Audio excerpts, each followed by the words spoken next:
Hootsuite Organizations make managing your team a breeze, letting you assign roles and control access. Whether you're planning killer campaigns, scheduling posts, or managing messages on the fly, this feature is all about staying organized and controlling who manages what. When you set up your Hootsuite account, you'll create an organization. Whoever creates the organization becomes the super admin. That's the top-level role with all the permissions needed to manage the organization and assign roles to others. Users within an organization can have 3 levels of permissions: super admin, admin, and view only. Admins and super admins have access to all social accounts, users, and teams. Super admins also handle things like billing, vanity URLs, and managing other admins. Most users will have view-only permissions, meaning they can only access the teams and social accounts they're assigned to.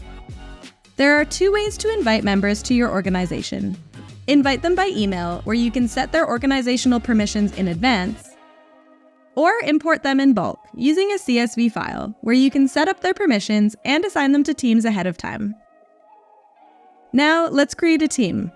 Teams help you group users and give them access to specific social accounts.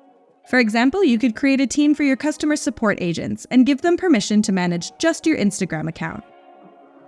Assign each member their team-level permissions, separate from their org-level permissions. You can add or remove members anytime, and users and social accounts can belong to multiple teams. You can customize each user's access level for every social network.